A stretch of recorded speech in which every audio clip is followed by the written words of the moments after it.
Hello everyone, good evening all of you. तो चलिए start करते हैं आज का अपना मॉक टेस्ट। इसके पहले के दो मॉक टेस्ट यदि आपने नहीं देखे हैं तो उनको देख लीजिए। पहले क्वेश्चन को देखिए। पहला क्वेश्चन हमसे पूछा जा रहा है कि प्रसिद्ध पुरातत्वविद जिनका नाम है बीबी लाल थापर, इनके द्वारा हड़प्पा सभ्यता के सामाजिक ढांचे के बारे में क्या निष्कर्ष निकाला गया। देखिए, हमारे पास ऑप्शंस हैं कि यहाँ अमीर और गरीब के बीच बहुत गहरा भेदभाव था, और दूसरा है कि यहाँ राजा बहुत क्रूर थे। तीसरा देखिए, यहाँ का जो समाज है वो शोषण से मुक्त था और आपसी सामंजस्य पर आधारित था। बताइए, तो इसका उत्तर यही हो जाएगा, ऑप्शन सी वाला। ठीक है, तो प्रसिद्ध जो पुरातत्वविद है, नाम है उनका बीबी लाल थापर, इनके द्वारा हड़प्पा सभ्यता का सामाजिक जो ताना बाना है उसके बारे में बताया गया कि यहाँ की सोसाइटी में शोषण नहीं होता था। ऐसा नहीं है कि जो अमीर है वो गरीब का शोषण करेगा या उच्च जाति के लोग निम्न जाति का शोषण करेंगे, तो इस तरह की चीजें कहीं भी देखने को नहीं मिली है। तो ये सारी चीजें नहीं होंगी, और उस टाइम पे ये राजा वगैरह थे ही नहीं, तो ये भी बात खत्म हो गई। ठीक है, आगे देखिए, और उन्होंने बताया कि भैया यहाँ पे धनवान और निर्धन इन दोनों में बहुत ज्यादा अंतर नहीं हुआ करता था। दूसरे क्वेश्चन में आपसे कह रहे हैं कि सिविलाइजेशन के निर्माण में, यानी सभ्यता के निर्माण के लिए आवश्यक शर्तों में से किसको शामिल किया गया है, आपको ये बताना है। पहला देखिए, शासन और प्रशासन, यानी जटिल समाज के प्रबंधन हेतु शासन और प्रशासन को। दूसरा देखिए, लेखन कला, यानी अभिलेख और संवाद के लिए। तीसरा कह रहे हैं कृषि उत्पादकता, यानी कि नगरों को भोजन देने के लिए। और चौथा है केवल लोहे का ज्ञान। अब आप समझ ही सकते हैं कि ये जो लोहे का ज्ञान है, जरूरी तो है नहीं कि मतलब कि हर एक सभ्यता में लोहे का ज्ञान ही हो। देखिए, हमारे यहाँ कितनी डेवलप्ड सभ्यता थी, सिंधु सरस्वती सभ्यता, और वहां पे देखिए लोहे का ज्ञान नहीं था। तो ये तो अपने आप में ही गलत हो जाएगा, और ऊपर से केवल लगा है तो वैसे ही आप इसको हटा सकते हैं। तो चार देखिए, यहाँ भी है, यहाँ भी है, और उपरोक्त सभी में भी चार आ ही जाएगा। तो इसका उत्तर हो जाएगा कि पहला, दूसरा, तीसरा सही है, लेकिन चौथा वाला स्टेटमेंट रॉन्ग हो जाएगा। ठीक है, आगे देखिए। और हाँ, अगर हम लोग अपने यहाँ की सभ्यता को लेकर के भी देखें तो हड़प्पा सभ्यता, ये देखिए कैसी सभ्यता थी, कांस्य युगीन सभ्यता थी। यहाँ पे भी लोहे का ज्ञान नहीं था। ठीक है, चलिए आगे देखिए। कह रहे हैं कि हड़प्पा सभ्यता को सिंधु सरस्वती कहना अधिक उपयुक्त माना जाता है। कारण दिया जा रहा है कि घग्गर यानी कि हाखरा, जो कि सरस्वती नदी के बेसिन में हड़प्पा सभ्यता की बहुत सी बस्तियां पाई गई हैं, और हालांकि ऐसा माना जा रहा है कि अभी ये नदी सूख गई है। बताइए क्या हो जाएगा इसका उत्तर। क्या ये मतलब कि कथन और कारण दोनों सही है, कारण कथन की व्याख्या कर रहा है या फिर व्याख्या नहीं कर रहा है, बताना है आपको उत्तर। तो ध्यान रखिएगा, कथन भी सही है, कारण भी सही है, और कारण कथन की व्याख्या भी कर रहा है। अर्थात हड़प्पा सभ्यता को सिंधु सरस्वती सभ्यता कहना एकदम उचित है। क्यों? क्योंकि जो सरस्वती नदी है, जिसको घग्गर या हाखरा कहा जाता था, जो कि अभी सूख चुकी है, उनके बेसिन में हड़प्पा सभ्यता की बहुत सारी बस्तियां मिली हुई हैं। ठीक है, तो याद रखिएगा आप, इसका उत्तर हो जाएगा ऑप्शन ए वाला।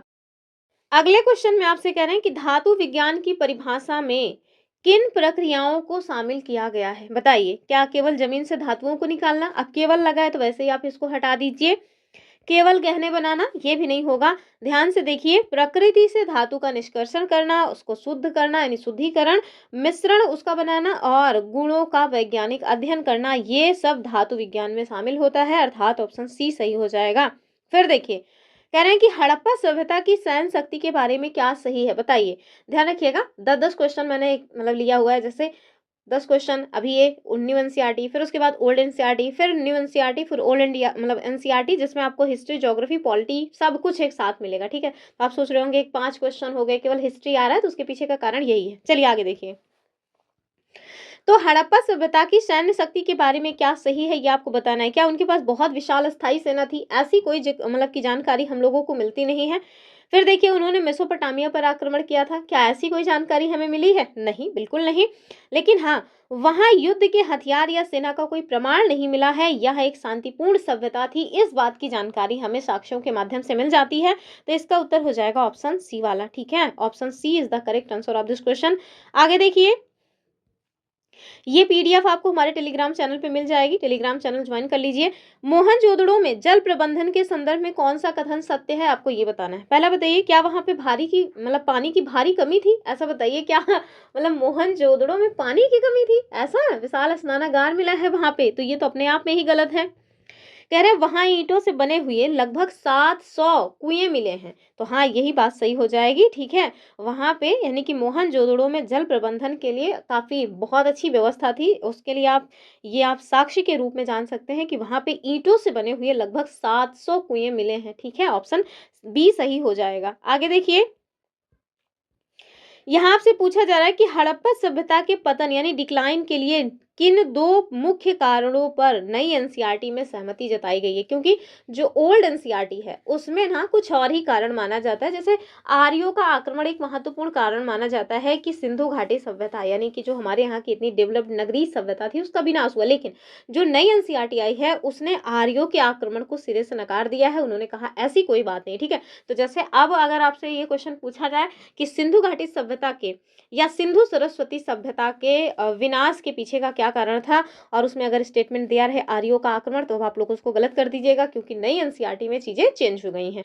तो हमारे पास जो जो ऑप्शन है फटाफट देखिए, आर्यों का आक्रमण और युद्ध, तो ये मैंने बता ही दिया कि ये तो होगा ही नहीं। तो एक जहां जहां है उसको हटा दीजिए। देखिए उत्तर मिल गया, ऑप्शन दो वाला सही हो जाएगा। यानी कि 2200 ईसा पूर्व से जलवायु परिवर्तन यानी कि वर्षा कम हुई, शुष्कता का काल आ गया, इस वजह से उस सभ्यता का विनाश हुआ।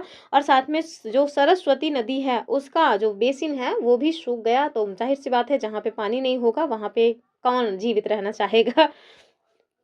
तो देख लीजिए ध्यान से कि हड़प्पा सभ्यता या सिंधु सरस्वती सभ्यता के पतन का जो मेन कारण बताया गया है वो है क्लाइमेट चेंज यानी कि जलवायु परिवर्तन और सरस्वती नदी का सूख जाना, ठीक है।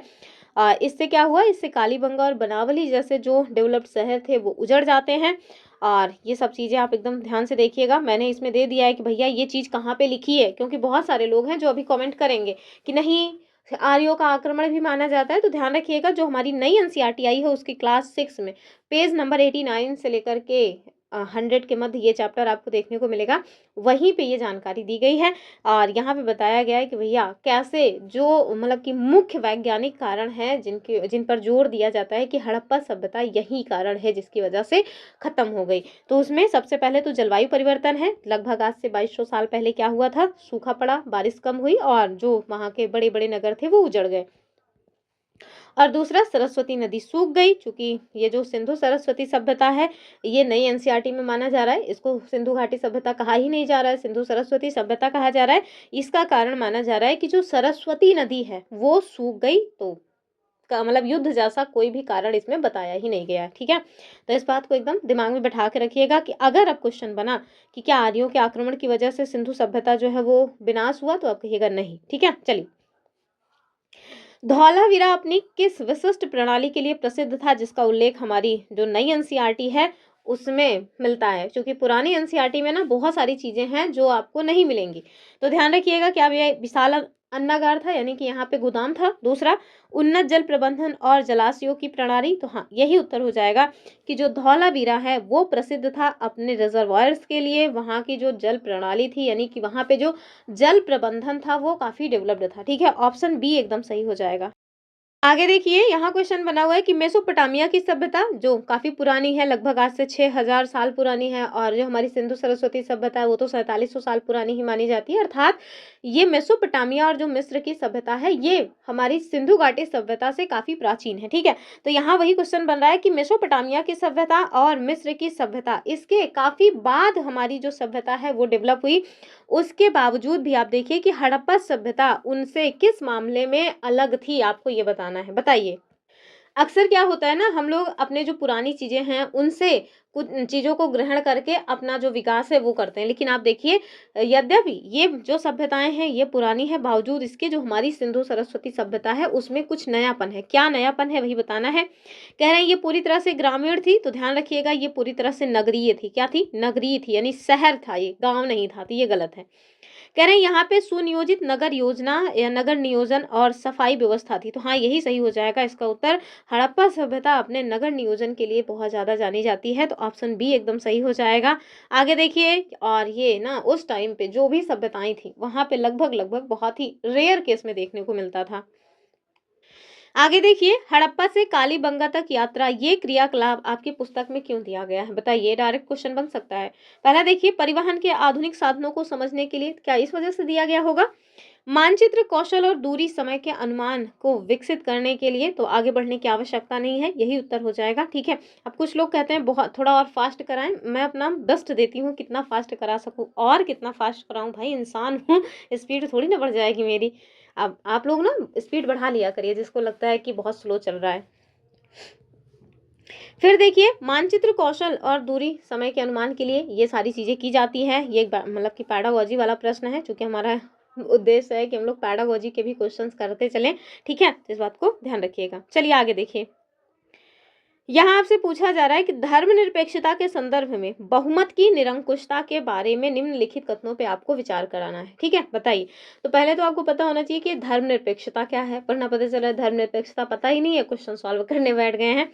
तो ध्यान रखिएगा, जैसे कोई एक स्टेट है, ठीक है, वो दो तरीके से हो सकता है, एक तो धर्मनिरपेक्ष हो सकता है या फिर धार्मिक राज्य हो सकता है। जैसे फॉर एग्जाम्पल देखिए, अपना जो भारत देश है वो कैसा है, धर्मनिरपेक्ष है, अर्थात हमारे यहाँ का हमारा जो देश है वो किसी धर्म के बनाए हुए नियम कानून पर नहीं चलता है। ठीक है, ना तो हिंदू लॉ के हिसाब से ना तो मुस्लिम लॉ के हिसाब से।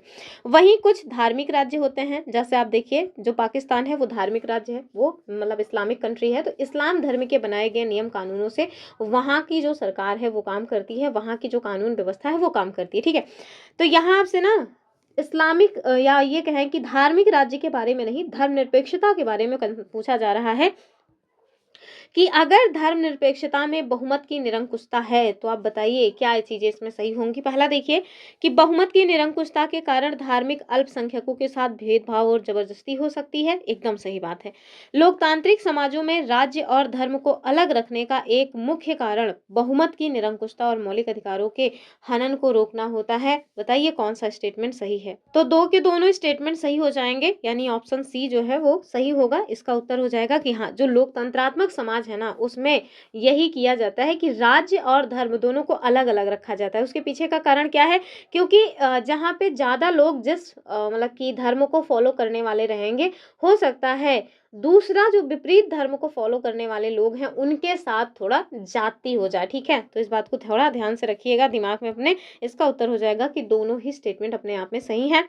आगे देखिए, हमारा जो नेक्स्ट क्वेश्चन है वो क्या है कि भारतीय धर्मनिरपेक्षता संयुक्त राज्य अमेरिका की धर्मनिरपेक्षता से किस प्रकार भिन्न है। आपको सही विकल्प चुन करके बताना है। देखिए, जो भारत की धर्मनिरपेक्षता है, यानी कि जो भारत है वो एक धर्मनिरपेक्ष राज्य है, लेकिन हमारे यहाँ ना सकारात्मक धर्मनिरपेक्षता है, अर्थात अगर जरूरत पड़ी तो राज्य जो है वो धर्म के मामले में भी हस्तक्षेप करता है। जैसे फॉर एग्जाम्पल एकदम बहुत ही ताजा एग्जाम्पल है उसका, और ये है 3 तलाक। क्या है? 3 तलाक। आप देखिए, जो 3 तलाक है ना वो मुस्लिम लॉ के हिसाब से उनका अपना नियम कानून था कि 3 बार तलाक तलाक बोल करके जो पुरुष है वो स्त्रियों को तलाक दे देते थे। लेकिन आप देखिए, जो सरकार है उसने इसमें एक्शन लिया, यद्यपि ये धर्म का मामला था, बावजूद इसके इसने इसमें एक्शन लिया। लेकिन यही मसला अगर हमारे भारत देश में ना होकर के अमेरिका में होता तो किसी भी कीमत पे सरकार इसमें हस्तक्षेप ना करती। क्यों? क्योंकि वहाँ बहुत ही कड़ाई से पालन किया जाता है धर्म को और राज्य को, यानी कि राज्य जो है धर्म के मामले में हस्तक्षेप नहीं करेगा और धर्म राज्य के मामले में हस्तक्षेप नहीं करेगा। ठीक है, तो इस बात को एकदम ध्यान से रखिएगा कि जो अमेरिका जैसे स्टेट्स हैं वहाँ पे धर्म और राज्य बहुत ही मतलब कड़ाई से अपना पृथककरण का जो सिद्धांत है उसको फॉलो करते हैं। लेकिन भारत में चूंकि सकारात्मक धर्मनिरपेक्षता है तो यहाँ पे इस तरह का प्रावधान है कि अगर जरूरत पड़ी तो जो हमारा राज्य है, जो हमारी सरकार है, वो धर्म में भी टांग अड़ाएगी। ठीक है, चलिए यहाँ पे देखिए, कह रहे हैं अमेरिका में राज्य और धर्म एक दूसरे के मामले में बिल्कुल हस्तक्षेप नहीं करते हैं, जबकि भारत में राज्य धार्मिक मामलों में सैद्धांतिक हस्तक्षेप कर सकता है। दूसरा, भारतीय राज्य का अपना एक आधिकारिक धर्म है, बिल्कुल नहीं, हमारा जो देश है वो धर्मनिरपेक्ष है। ठीक है, अमेरिका में राज्य धार्मिक सुधार कर सकता है, बिल्कुल नहीं, अमेरिका जो है वो समझिए कि बहुत ही कड़ाई से पालन करता है कि नहीं, धर्म का काम अलग है, राज्य का जो काम है वो अलग है। तो इसका उत्तर हो जाएगा ऑप्शन ए वाला। ठीक है, एकदम रट के बैठिएगा, मतलब समझ लीजिएगा, तो रटने की जरूरत ही नहीं पड़ेगी कि हमारे यहाँ भारत देश में धार्मिक मतलब कि जो धर्मनिरपेक्षता है वो सकारात्मक है। यहाँ पे जरूरत के साथ जो है लोगों को छूट वगैरह मिल जाती है। जैसे आप देखिए, हमारे यहाँ सकारात्मक धर्मनिरपेक्षता का एक और एग्जाम्पल है, सिखों को हेलमेट पहनने से छूट दी जाती है। ठीक है, क्यों? क्योंकि ऐसा आर्टिकल 25 के तहत उन्हें अपने धर्म को मानने का ये मतलब कि पूरी तरीके से अधिकार है, जो कि हमारा फंडामेंटल राइट्स है। तो उसमें ये है कि भैया सिख जो है वो पगड़ी पहनेंगे। तो चूंकि धर्म उनका जो है उनको पगड़ी पहनने का राइट देता है और आप अपने धर्म को माने, ये आपका मौलिक अधिकार है। इस वजह से राज्य यानी सरकार आपको छूट देती है, जो सिख भाई लोग हैं उनको छूट मिलती है कि आप पगड़ी पहन सकते हो, आप कृपाण धारण कर सकते हो, ठीक है। जैसे हमारे यहाँ जो महिलाएं हैं, जो इस्लाम धर्म को फॉलो करने वाली महिलाएं हैं, वो बुर्का पहनती हैं। वहीं आप फ्रांस या स्पेन जैसे जो ऐसे देश हैं जो लोग बहुत ही कड़ाई से पालन करते हैं धर्म को, कि नहीं हम लोग बिल्कुल भी धर्मनिरपेक्ष हैं, ऐसे धर्मनिरपेक्ष हैं कि किसी को भी धर्म को फॉलो ही नहीं करने देंगे, तो वहाँ पे क्या होता है, वहाँ पे बुर्का पहनने को भी बैन कर दिया जाता है। लेकिन हमारे यहाँ क्या है कि नहीं, आप अपने धर्म को आप मतलब अपने हिसाब से धारण किए रहो, हमें कोई इशू नहीं है, ठीक है। लेकिन राज्य किसी धर्म के हिसाब से नियम कानून नहीं बनाएगा। इस वजह से हमारे यहाँ जो है कौन सी धर्मनिरपेक्षता है, तो सकारात्मक है, ठीक है। इस बात को थोड़ा ध्यान से समझ के रखिएगा, क्योंकि ये क्वेश्चन मैंने देखा है 2024 वाले में भी इस तरह का क्वेश्चन बना हुआ था, इस वजह से मैं थोड़ा डिटेल में बता रही हूँ। आगे देखिए, तो देखिए अमेरिका में जो पृथक्करण है यानी सेपरेशन, वो बहुत ही सख्त है, यानी कि राज्य और धर्म एक दूसरे के मामले में बिल्कुल भी दखल नहीं देते, ठीक है। वहीं अपने भारत देश में देखिए, भारत में राज्य जो है वो धार्मिक कुप्रथाओं, जैसे देखिए छुआछूत, हिंदू धर्म में ही आप देखिए जो अस्पृश्यता जैसी घटिया कुरीति थी, जिसमें होता था कि जो उच्च जाति के लोग हैं वो तथा कथित निम्न जाति के लोगों को अगर उनका स्पर्श हो जाए तो फिर मतलब कि अपने आप को मतलब मान लेते थे कि हम तो अछूत हो गए, ठीक है। तो इसके लिए क्या किया गया, आर्टिकल 17 में आप देखिए अस्पृश्यता के अंत की बात की गई, ठीक है। तो ये भी क्या है, धर्म की बात थी, लेकिन राज्य इसमें हस्तक्षेप किया कि नहीं किया, तो वही चीज है। तो इसको खत्म करने के लिए देखिए धर्म में हस्तक्षेप राज्य कर सकता है, तो इसको कहा जाता है सकारात्मक धर्मनिरपेक्षता। आगे देखिए, और एक चीज, हमारे यहाँ जो धर्मनिरपेक्षता है ना, उसमें होता है कि सारे धर्मों के साथ जो राज्य है वो समान रूप से व्यवहार करेगा। आप देखिए हमारे यहाँ अगर होली पे छुट्टी होती है तो फिर मतलब ईद पे भी छुट्टी होती है, क्रिसमस पे भी छुट्टी होती है, तो इसके पीछे का कारण यही है, क्योंकि सबके साथ समान रूप से व्यवहार करना है, ठीक है। चलिए आगे देखिए, यहाँ कह रहे हैं कि भारतीय राज्य धर्मनिरपेक्षता को व्यवहार में लाने के लिए कौन सी रणनीतियां अपनाता है। पहला देखिए, खुद को धर्म से दूर रखना, तो क्या खुद को धर्म से दूर रखता है कि नहीं। दूसरा, अहस्तक्षेप की नीति, और तीसरा है हस्तक्षेप की नीति। बताइए, तो इसका तीनों उत्तर सही हो जाएगा, यानी कि पहला भी सही है, दूसरा भी सही है, तीसरा भी सही है, कि जो भारतीय धर्मनिरपेक्षता है वो व्यवहार में अपने आप को धर्म से दूर भी रखती है। अर्थात अगर आप कहीं ऑफिस में काम कर रहे हैं, सरकारी कोई दफ्तर है, तो उसमें आप देखिए कि सबके साथ समान रूप से व्यवहार किया जाएगा, ठीक है। वहाँ ऐसा नहीं होगा कि किसी एक खास धर्म के लिए कोई खास सुविधाएं हो, नहीं, ऐसा नहीं होगा। वही हस्तक्षेप की नीति अपनाता है, जैसे सिखों को जो कृपाण धारण करने और पगड़ी पहनने का अधिकार है, महिलाएं बुर्का पहन सकती हैं, ये सब जो राइट्स मिले हुए हैं, ये हस्तक्षेप की नीति, एक भाई आप अपने धर्म को अपने तरीके से फॉलो करो। और हस्तक्षेप की भी नीति अपनाता है, जैसे अस्पृश्यता के अंत की बात हमने की, 3 तलाक की हमने बात की, तो ये क्या है, ये हस्तक्षेप की नीति, अर्थात इन तीनों ही प्रक्रियाओं को व्यवहार में लाता है हमारे भारत देश की जो धर्मनिरपेक्षता है वो, ठीक है। चलिए आगे देखेंगे हम लोग, यहाँ आपसे क्वेश्चन बना हुआ है कि कथन और कारण का क्वेश्चन है। कथन में कह रहे हैं सरकारी स्कूलों में किसी एक धर्म के त्योहार को मनाना धर्मनिरपेक्षता की नीति के खिलाफ है। तो हाँ, एकदम सही बात है। पता चल रहा है कि आप मतलब होली मना रहे हैं, जो सरकारी विद्यालय है आप उसमें होली मना रहे हैं, जो अन्य मतलब कि धर्म को मानने वाले लोग हैं उनको खराब लग सकता है कि ये क्या बात हुई, और मतलब दूसरी जो है कम्युनिटी के लोग, जाहिर सी बात है बुरा मान जाएंगे ना, कि यहाँ पे तो केवल और केवल हिंदुओं को बढ़ावा दिया जा रहा है, उनके त्योहारों को मनाया जा रहा है, हम लोगों के साथ जाति की जा रही है। तो इस वजह से आप देखिए कि जो सरकारी स्कूल है इसमें किसी भी एक धर्म, ना केवल स्कूल, जो भी सरकारी चीजें हैं, चाहे वो हॉस्पिटल हो, स्कूल हो या और भी कुछ हो, वहां पे किसी एक खास धर्म के त्योहार को मनाना ये धर्मनिरपेक्षता की नीति के खिलाफ है, ठीक है। दूसरा देखिए, कारण है कि सरकारी स्कूल करदाताओं के पैसे से चलते हैं और उन्हें सभी धर्मों के साथ समान व्यवहार करना चाहिए, ना कि किसी एक को बढ़ावा देना चाहिए। तो हाँ, बात भी यही है कि कथन भी ठीक है, कारण भी ठीक है, और कारण कथन की व्याख्या भी कर रहा है, अर्थात ऑप्शन ए एकदम सही हो जाएगा, ठीक है। व्याख्या में भी हमने दे दिया है कि सरकारी स्कूल किसी एक धर्म को बढ़ावा नहीं दे सकते, ना ही वहां धार्मिक आयोजन किए जा सकते हैं, क्योंकि उन्हें सभी धर्मों के साथ समान व्यवहार करना होता है, ठीक है। चलिए, यहाँ आपसे पूछा जा रहा है कि भारतीय संविधान में हस्तक्षेप की नीति यानी जो नॉन इंटरफेरेंस का मतलब एग्जाम्पल है वो कौन सा है? पहला देखिए, कह रहे हैं हिंदू मंदिर में सभी जातियों के प्रवेश को सुनिश्चित करना। तो बताइए क्या ऐसी कोई बात है? फिर देखिए, सिख समुदाय के लोगों को हेलमेट पहनने से कानूनी रूप से छूट देना। तो हाँ, हस्तक्षेप की नीति का ये एकदम जीता जागता एग्जाम्पल है कि जो सिख भाई लोग हैं वो लोग मतलब कि पगड़ी धारण करें, उन्हें ज़रूरत नहीं है हेलमेट पहनने की, ठीक है? तो ऑप्शन बी सही हो जाएगा। पता चला आप और आपके मित्र दोनों लोग जा रहे हैं, आपके मित्र जो है वो सिख हैं, आप किसी और कम्युनिटी से बिलॉन्ग करते हैं, आपने हेलमेट नहीं पहना है और आपके जो मित्र हैं उन्होंने भी हेलमेट नहीं पहना है, मतलब आप गए और पुलिस आपका चालान काट दी। चलो मतलब जुर्माना भरो, काहे लिए हेलमेट नहीं पहने हो? आप कह रहे हो, अरे ये क्या बात हुई सर जी, उन्होंने भी तो नहीं पहना है। तो वो आपको बताएंगे कि बेटा समझो, वो सिख हैं, सिखों को छूट मिली हुई है। क्यों? क्योंकि आर्टिकल 25 अपने धर्म को फॉलो करने की छूट देता है, ठीक है?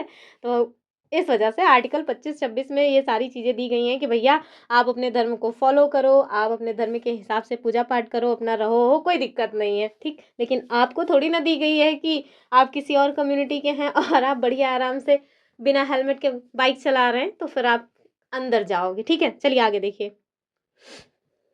यहाँ देखिए, कह रहे हैं कि फरवरी 2004 में फ्रांस के द्वारा बनाए गए कानून जिसने स्कूलों में धार्मिक प्रतीक जैसे इस्लामी बुर्का, यहूदी टोपी इनके पहनने पर रोक लगा दी। इसके संदर्भ में निम्नलिखित में से कौन सा कथन सही है? तो मैं आपको बता रही थी ना कि फ्रांस जैसे जो देश हैं वो लोग मतलब नकारात्मक धर्मनिरपेक्षता को फॉलो करते हैं, अर्थात पूरी तरह से किसी भी धर्म को नहीं मानना है, ठीक है? ना ना तो महिलाएं वहां बुर्का पहनेंगी, ना यहूदी वहां टोपी पहनेंगे, ना जो मतलब कि हिंदू वगैरह हैं वो तिलक वगैरह लगाएंगे, कुछ नहीं। ये सारा नाटक कुछ भी नहीं कर सकते वहां पे। तो ऐसी कोई भी कंट्री जहाँ पे इस तरह से धर्मनिरपेक्षता को फॉलो किया जाता है उसे हम लोग कहते हैं भैया वो नकारात्मक धर्मनिरपेक्षता है, ठीक है? आगे देखिए, ऑप्शन देखिए, इस कानून का उद्देश्य सभी धर्मों को बढ़ावा देना था? नहीं, किसी भी धर्म को बढ़ावा नहीं देना है। दूसरा देखिए, फ्रांस के अप्रवासियों ने इस कानून का स्वागत किया क्योंकि इससे समानता आई। और तीसरा, ये कानून धर्मनिरपेक्षता के नाम पे धार्मिक स्वतंत्रता को सीमित करने का एक उदाहरण माना जा सकता है। तो हाँ, यही वाला उत्तर हो जाएगा भैया कि आप धर्मनिरपेक्षता के नाम पे जो धार्मिक स्वतंत्रता मिलनी चाहिए थी लोगों को कि आप अपने धर्म को फॉलो करो, अपने हिसाब से रहो, उसको क्या कर रहे हो? संकुचित कर रहे हो, ठीक है? तो इसका उत्तर हो जाएगा ऑप्शन सी वाला। और आप देखिए कि आए दिन वहाँ पे क्या होता रहता है? विवाद होता रहता है। सन 2020-21 के आसपास भी इस तरह का कोई विवाद आया था वहाँ पे। चलिए आगे देखेंगे।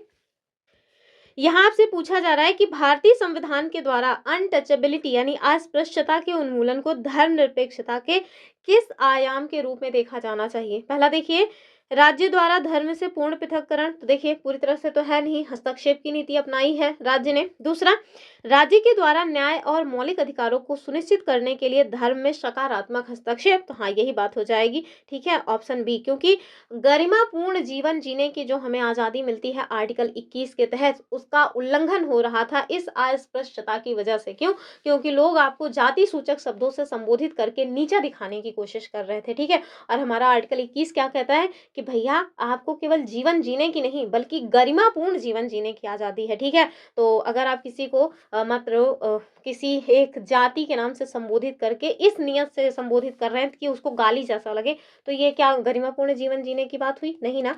और किसी एक व्यक्ति को कुइयां पे पानी भरने देने से इस वजह से मना कर रहे हैं क्योंकि वो किसी खास जाति से बिलोंग करता है, तब भी तो गरिमापूर्ण जीवन जीने की जो हमें आज़ादी मिली हुई है वो उस पर चोट लगेगी ना। तो इस वजह से इसका जो सही उत्तर है वो हो जाएगा ऑप्शन बी वाला। क्वेश्चन देखिए, आपसे कह रहे हैं कि निम्नलिखित में से कौन सा कथन धार्मिक व्याख्या की स्वतंत्रता के विचार का सही वर्णन करता है? ऑप्शन देखिए, केवल धार्मिक गुरुओं को ही धर्म की व्याख्या करने का अधिकार है। केवल लग गया है, वैसे ही हट जाइए। एक ही धर्म के भीतर अलग अलग दृष्टिकोण नहीं हो सकते, ये भी गलत बात है। प्रत्येक व्यक्ति को अपने धर्म की समझ और अर्थ खुद तय करने की स्वतंत्रता है। तो हाँ, एकदम इसका उत्तर हो जाएगा ऑप्शन सी वाला कि हर व्यक्ति को अपने धर्म की समझ खुद ही तय करने की स्वतंत्रता मिली हुई है। ऑप्शन सी एकदम सही हो जाएगा, ठीक है?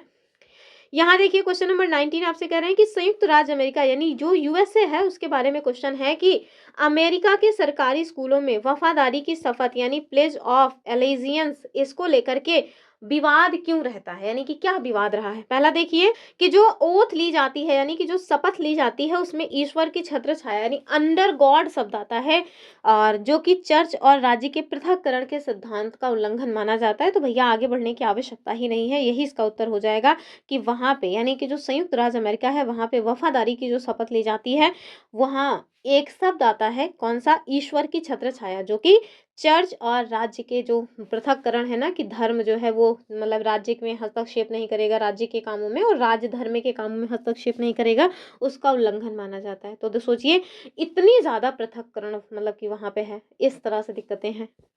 चलिए आगे देखेंगे, अगला जो क्वेश्चन है वो, अगला क्वेश्चन है क्वेश्चन नंबर 20। उसमें आपसे कह रहे हैं कि कॉलम ए को कॉलम बी के साथ सुमेलित करना है। एक साइड उद्देश्य दिया गया है, दूसरी साइड उसका एग्जाम्पल दिया गया है। उद्देश्य में देखिए कह रहे हैं कि एक धार्मिक समुदाय दूसरे को ना दबाए, और दूसरा है कि राज्य किसी धर्म को ना थोपे, और तीसरा है कि एक ही धर्म के लोग अपने ही धर्म के अन्य सदस्यों को ना दबाएं। और आपके साथ ये सारी चीजें दी गई हैं। चलिए फटाफट मिलान कर लेंगे। तो सबसे पहले हम लोग देखेंगे पहला वाला कि एक धार्मिक समुदाय दूसरे को ना दबाए। इसका एग्जाम्पल आप खुद ही समझ गए होंगे कि जो पाकिस्तान है उसमें हिंदुओं ईसाइयों के साथ जो भेदभाव होता है, ये इसका एग्जाम्पल है। दूसरा देखिए, राज्य किसी धर्म को ना थोपे, अर्थात जो सरकारी स्कूल है इसमें धार्मिक प्रार्थना पर रोक लगे। और तीसरा क्या है, अब जैसे आपने देखा होगा कि कुछ टाइम पहले की बात है, लगभग 1 डेढ़ साल पहले की बात है, मैंने देखा था बहुत सारे लोग इस तरह की डिमांड कर रहे थे कि स्कूलों में प्रार्थना के रूप में हनुमान चालीसा पढ़ाया जाना चाहिए। सरासर ये गलत चीज है। जानते हैं क्यों? क्योंकि हमारे देश की जो धर्मनिरपेक्षता है उस पे ये खतरा है, और धर्मनिरपेक्षता हमारे संविधान का मूल ढांचा है। इस वजह से आप चाह कर के भी इस तरह की जो मतलब प्रावधान है वो ला नहीं सकते। हाँ, एक ही स्कूल है, उसमें आप अगर चाह रहे हैं कि हाँ हम हनुमान चालीसा भी करवाएंगे, जो अन्य कम्युनिटी के लोग हैं उनके धर्म से संबंधित कोई चीज है उसको भी करवाएंगे, तब आप कर सकते हो। लेकिन सारे बच्चे, अब वहाँ ऐसे बच्चे हैं जो कई सारे जो है धर्म को मानने वाले हैं, और आप उनसे कह रहे हो कि हम हनुमान चालीसा पढ़वाएंगे भैया प्रार्थना के नाम पे, तब फिर दिक्कत हो जाएगी। ठीक है, तो ऐसा नहीं किया जा सकता है, समझिए इस चीज को। फिर देखिए कह रहे हैं एक ही धर्म के लोग अपने ही धर्म के अन्य सदस्यों को ना दबाएं। तो हाँ, इसका एग्जाम्पल हो सकता है भैया कि जो दलित हैं उनको मंदिर जाने से रोकना। ठीक है, जैसे पहले होता था ना कि जो दलित वर्ग के लोग थे उन्हें मंदिर जाने से रोका जाता था, उन्हें मंदिर के बाहर रहने दिया जाता था, भीतर जाने की मतलब कि बिल्कुल भी परमिशन नहीं थी। तो इस वजह से इसका जो सही उत्तर हो जाएगा वो हो जाएगा ए का बी, यानी कि 1 का बी और 2 का सी, 1 का बी, 2 का सी, 3 का ए। ऑप्शन ए जो है एकदम सही उत्तर हो जाएगा। ठीक है, ध्यान रखिएगा इस पॉइंट को। आगे देखिए, और हाँ इतनी मतलब इतना समय हो गया, 20 क्वेश्चन हमने करवा दिए। हमने एक बार भी नहीं कहा कि वीडियो को हाइप कर दीजिए। अब कह रहे हैं कि प्लीज़ वीडियो को हाइप कर दीजिए। अगर आपको वीडियो पसंद आ रहा है तो वीडियो को लाइक कीजिए और अपने मित्रों के साथ इसको शेयर ज़रूर किया करिए। हाइप तो कर ही दिया करिए, क्योंकि हाइप करने से एक बार अगर आप शेयर नहीं भी करेंगे तब भी जो यूट्यूब है वो हमारी वीडियोज़ अन्य लोगों को रिकमेंड करता रहेगा। ठीक है, और आगे देखिए ये सारे इसकी जो व्याख्या वगैरह है वो, यहाँ देखिए वायुमंडल की कौन सी परत पृथ्वी की सतह के सबसे निकट है, जहां मौसम संबंधी लगभग सभी घटनाएं जैसे वर्षा, कोहरा, ओलावृष्टि आदि घटित होती है। पहला देखिए समताप मंडल। तो समताप मंडल तो होगा नहीं, क्योंकि हम सब जानते हैं समताप मंडल में टेम्परेचर लगभग समान रहता है। यहाँ पे ओजोन परत पाई जाती है और इसके साथ साथ यहाँ पे वायुयान उड़ाए जाते हैं। दूसरा देखिए क्षोभ मंडल, यही इसका उत्तर हो जाएगा। सबसे महत्वपूर्ण परत भी मानी जाती है ये वायुमंडल की, और यहाँ पे मौसम संबंधी लगभग सारी की सारी घटनाएं होती हैं। ऑप्शन बी सही हो जाएगा। ठीक है, चलिए आगे देखिए। और अगर आप लोग किसी बुक से चाहते हैं कि प्रैक्टिस कर लें, तो मैंने कुछ बुक की लिंक्स वगैरह दी हुई हैं अपने इसी चैनल के डिस्क्रिप्शन में, मतलब अपने इसी वीडियो के डिस्क्रिप्शन में। आपका मन करता है तो आप वहां से ले सकते हैं, क्योंकि वही वो बुक्स हैं जिनको हमने खुद प्रैक्टिस की थी। और उसके बाद एक ही बार में, हालांकि मेरा जो है सीटेट क्लियर हो गया है, पहला पेपर भी दूसरा भी। लेकिन फिर भी आप लोग अगर, वैसे तो मैं अच्छा से अच्छा कंटेंट आपको प्रोवाइड करा रही हूँ, लेकिन अगर आप खुद से क्वेश्चन को शांत माहौल में सॉल्व करेंगे किताबों से, तो एक फायदा आपके साथ जानते हैं क्या होगा, आप समझ पाएंगे कि आप कौन सी गलतियां कर रहे हैं। जैसे मैं क्वेश्चन अभी पढ़ देती हूँ ना, तो आपको पता चल जाता है आपसे सही पूछा जा रहा है कि गलत पूछा जा रहा है। जो लाइन है वो आपको एग्जैक्टली समझ आ जाती है हमारे बोलने से, तो वो सारी गलतियां आपसे ना हो, इस वजह से खुद से प्रैक्टिस एक बार करनी चाहिए। ठीक है, चलिए आगे देखिए। यहाँ आपसे कहा जा रहा है कि ऊँचाई पर जाने पर यानी जैसे आप पहाड़ों पर चढ़ते हैं तो उस टाइम देखिए जो मतलब कि एयर प्रेशर है यानी कि वायुमंडलीय दाब है उस पर क्या प्रभाव पड़ता है ये आपसे पूछा जा रहा है। कह रहे हैं कि जो एयर प्रेशर है यानी कि जो एटमॉस्फेरिक प्रेशर है वो बढ़ जाता है, दूसरा ये घट जाता है, तीसरा इस पे मतलब कोई भी असर नहीं होता अर्थात समान रहता है या फिर पहले घटता है और उसके बाद बढ़ता है? बताइए। तो याद रखिएगा आप जैसे-जैसे ऊँचाई पर जाएँगे, जो वायुमंडलीय दाब है वो घट जाता है अर्थात ऑप्शन बी सही हो जाएगा, ठीक है? क्या होता है? वायुमंडलीय दाब घटता है। तो यहाँ देखिए जैसे-जैसे हम समुद्र तल से ऊपर की ओर जाते हैं, हवा की परतें कम होती जाती हैं और हवा कैसी होती जाती है? विरल होती जाती है, हल्की होती जाती है। यही कारण है कि ऊँचाई पर जाने पर ऑक्सीजन कम हो जाता है, तो जो लोग पर्वत पे जाते हैं चढ़ाई करने, वो लोग अपना सिलेंडर वगैरह लेके जाते हैं पीठ पे, ठीक है? आगे देखिए कह रहे हैं कि भारत मौसम जो मतलब विज्ञान विभाग है जिसे हम लोग आईएमडी कहते हैं इसका एक आदर्श वाक्य है और उस आदर्श वाक्य को पहले आप जानिए। आदित्यात जायते वृष्टि इसका अर्थ क्या है जो कि हमारे नई एनसीईआरटी में दिया गया है, ओल्ड एनसीईआरटी में ये पॉइंट नहीं था। बताइए। हमारे पास ऑप्शंस हैं कि हवा से वर्षा होती है, बताओ भला कब हाँ, मतलब कब से ये हवा से वर्षा होने लगी? पेड़ से मतलब पेड़ वर्षा लाते हैं या फिर बादल जीवन देते हैं? तो ध्यान रखिएगा आदित्य जायते वृष्टि। अब आदित्य समझ रहे हैं ना? आदित्य किसको कहा जाता है? सूर्य भगवान का ये पर्यायवाची है सूर्य का, ठीक है? तो सूर्य से ही वर्षा उत्पन्न होती है, इसका सही उत्तर ये हो जाएगा, ठीक है? तो ये जो संस्कृत वाक्य है जल चक्र यानी वाटर साइकिल के मूल सिद्धांत को बताता है। सूर्य की गर्मी से कैसे जो पानी है वो वाष्प बन करके उड़ता है यानी कि उसका वाष्पीकरण होता है, ऊपर जा करके फिर वो ठंडा होता है, संघनन की प्रक्रिया होती है और उसके बाद फिर से वर्षा के रूप में हमारी धरती पे नीचे फिर से गिर जाता है, ठीक है? तो बारिश का जो मुख्य कारण है वो किसको माना जाता है? आदित्य यानी सूर्य को माना जाता है, तो वही है इसका उत्तर, ठीक है? आगे देखिए। कह रहे हैं कि चीड़ के शंकु यानी पाइन कोन्स का बंद होना प्रकृति में किस मौसम का संकेत देता है? और ये सब नई एनसीईआरटी के ही क्वेश्चंस हैं। पुरानी एनसीईआरटी में ना इस तरह की चीजें नहीं दी गई हैं। पुरानी एनसीईआरटी हमने एक एक लाइन खत्म किया हुआ है मतलब ज्योग्राफी को। नई एनसीईआरटी चूंकि अभी इतना टाइम नहीं बचा है कि आपको एक एक लाइन करवाया जा सके, इस वजह से हम मॉक टेस्ट में ज्यादातर जो क्वेश्चंस हैं वो नई एनसीईआरटी के शामिल कर रहे हैं ताकि आपकी जो तैयारी है ना वो कंप्लीट रहे एकदम। ऑप्शंस देखिए फटाफट।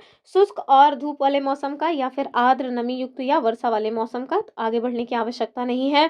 चीड़ के शंकु यानी जो पाइन कोन्स हैं इनका बंद होना ये एग्जाम्पल है भैया कि आर्द्र यानी कि नमी युक्त और वर्षा वाला मौसम। यहाँ देखिए जो हमारी न्यू एनसीईआरटी है उसमें प्रकृति के संकेत इस पर चर्चा की गई है, जिसमें आपको चीड़ के जो शंकु हैं ये बताए जा रहे हैं कि ये हवा में नमी बढ़ने पर अपने जो बीज हैं उनको बचाने के लिए बंद हो जाते हैं, जो कि ये बताता है कि भैया बारिश हो सकती है, सूखे मौसम में फिर वो लोग खुल जाते हैं। चलिए आगे देखिए। यहाँ आपसे कह रहे हैं कि मौसम के घटक यानी एलिमेंट्स ऑफ वेदर इसमें किसे शामिल नहीं किया जाता है? बताइए।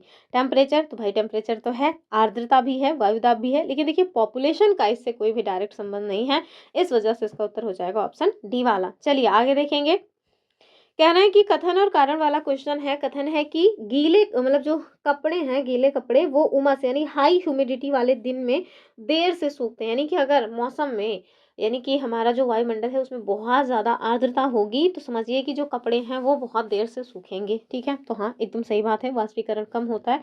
ह्यूमिड जब मतलब कि ऐसा दिन जो बहुत ही ज़्यादा ह्यूमिडिटी वाला हो उसमें ना बहुत उमस रहती है, बहुत चिड़चिड़ापन सा लगता रहता है, ठीक है? पसीना होता रहेगा, सूखेगा भी नहीं, धूप भी नहीं होगी, एकदम गर्मी अजीब सी चिलचिलाता है, मतलब बहुत अजीब सा फील होता रहता है उस टाइम। कारण कह रहे हैं कि हवा में जलवाष्प की मात्रा यानी नमी पहले से ही अधिक होती है जिससे वाष्पीकरण की दर धीमी हो जाती है। बताइए क्या हो जाएगा इसका उत्तर? तो इसका उत्तर हो जाएगा ऑप्शन ए वाला भैया। कथन भी सही है, कारण भी सही है। कारण कथन की व्याख्या भी कर रहा है, तो जब ह्यूमिडिटी अधिक होगी तो आप देखिए वहाँ दिन में ना कपड़े देर से सूखेंगे और साथ में इसके पीछे का कारण क्या है कि बहुत ज़्यादा जलवाष्प होती है और उसका वाष्पीकरण कम होता है। क्वेश्चन देखिए क्वेश्चन नंबर 27 कि निम्नलिखित में से कौन सा उपकरण पवन की गति यानी विंड स्पीड मापने के लिए मतलब यूज किया जाता है? ऑप्शन देखिए। वात दिक सूचक या फिर पवन वेग मीटर या फिर या पवन वेग मापी या बैरोमीटर या थर्मामीटर। ध्यान रखिएगा आपसे जब क्वेश्चन पूछा जाएगा ना तो आपको ये वाला जो है इसी को देवनागरी लिपि में लिख करके दे देंगे और कहेंगे कि चलो बताओ, क्योंकि हिंदी में दिए ना तो आप लोग हो सकता है कि इजी वे में जान जाएं, इस वजह से एग्जामिनर ये ट्रिक खेलते हैं कि चलो हम लोग देवनागरी लिपि में इंग्लिश वर्ड्स को लिख करके दे देंगे, ठीक है? तो ध्यान रखिएगा इसका जो एकदम सही उत्तर हो जाएगा वो हो जाएगा एनीमोमीटर, ठीक है? इसी को आप याद भी रखिए कि पवनों की जो गति है उसको मापने के लिए हम लोग क्या यूज़ करते हैं, पवन वेग मापी, इट मीन्स एनीमोमीटर, ठीक है। ये वात दिक् सूचक, तो ये भाई विंड की दिशा वगैरह मापने के लिए यूज़ आती है। यहाँ देखिए आप लोग, एनीमोमीटर ये पवन की गति मापता है, कटोरी जैसे घूमता है, और वहीं पे जो विंड वेन है ये पवन की दिशा बताती है, मुर्गे वाला यंत्र इसको कहते हैं। और जो बैरोमीटर है ये क्या मापता है, वायुदाब मापता है। थर्मामीटर तो हम सभी जानते हैं टेम्परेचर मापने का काम करता है। चलिए आगे देखिए, कह रहे हैं कि एक टीचर हैं, एक शिक्षिका कक्षा में श्रीनगर और पहलगाम के तापमान की तालिका टेबल दिखा रही। इस गतिविधि का मुख्य शैक्षणिक उद्देश्य क्या होता है, यह आपको बताना है। बच्चों को गणित सिखाना, या फिर बच्चों को ये सिखाना कि जो डेटा है इसका विश्लेषण करके मौसम के पैटर्न को कैसे समझा जा सकता है। तो बस यही उत्तर हो जाएगा ऑप्शन बी वाला। आगे देखिए, तो जो हमारी नई एनसीईआरटी है ना, उसमें आप देखिए कई जगह तापमान चार्ट वगैरह दिए गए हैं, और इसका मकसद है कि जो बच्चे हैं वो डाटा एनालिसिस स्किल कर मतलब उनके अंदर डेवलप हो, ठीक है, ताकि वे अखबार में जो मौसम से रिलेटेड खबरें हैं उसको समझ सकें। आगे देखिए, यहाँ से कह रहे हैं कि जो रेन गेज है इसको सही माप के लिए कहाँ रखा जाना चाहिए, बताइए।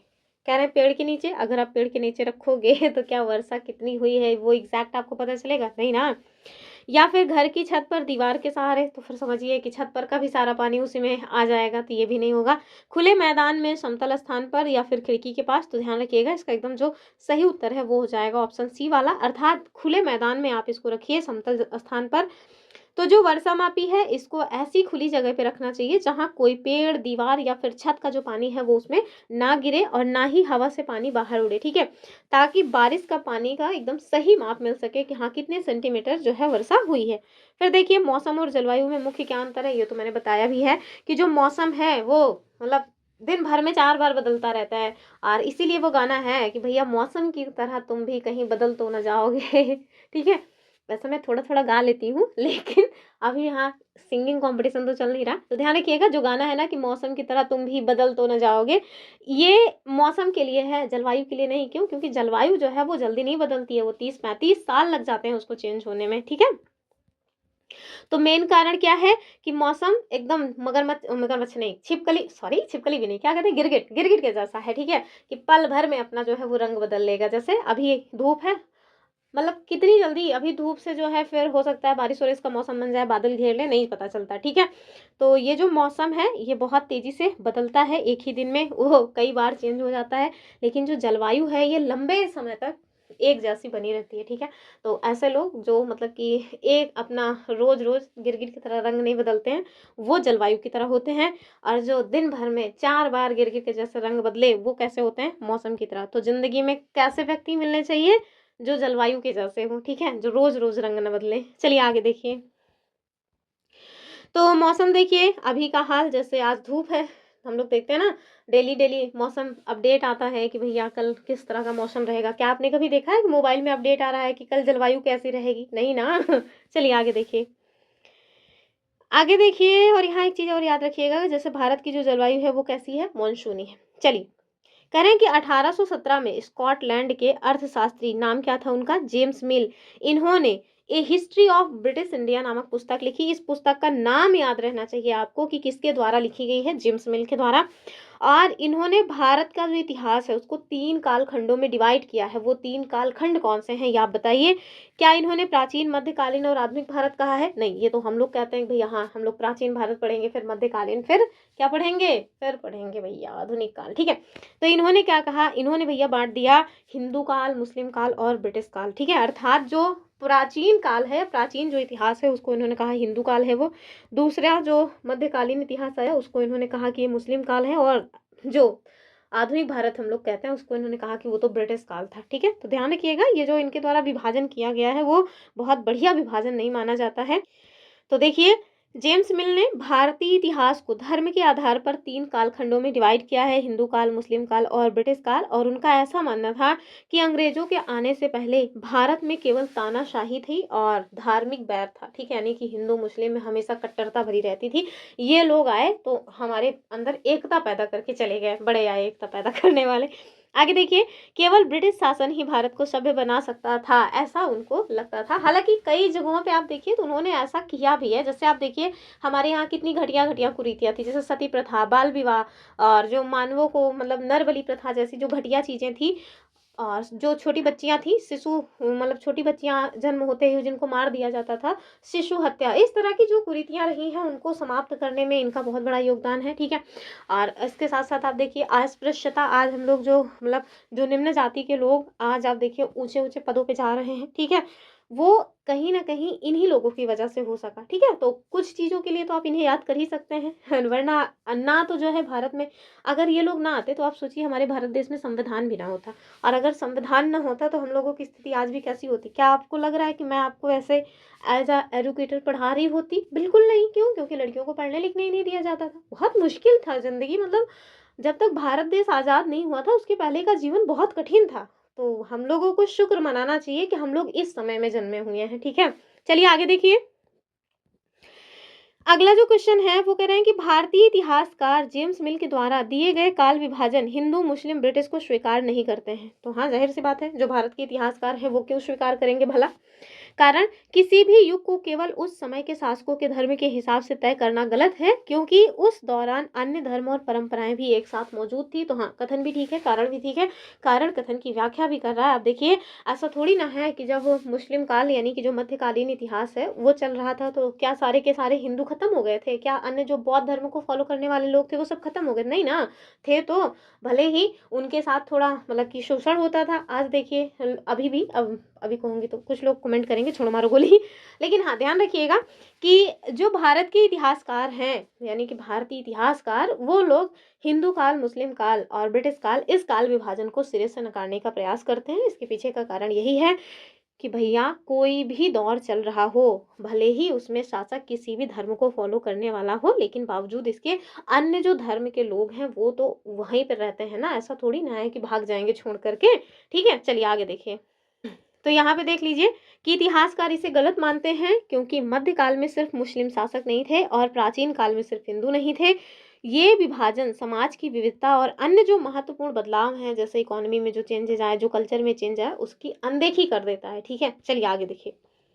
कह रहे हैं कि अंग्रेजों के द्वारा सरकारी दस्तावेजों को सुरक्षित रखने के लिए किन संस्थानों या किन स्थानों की स्थापना की गई, ये बताना है आपको।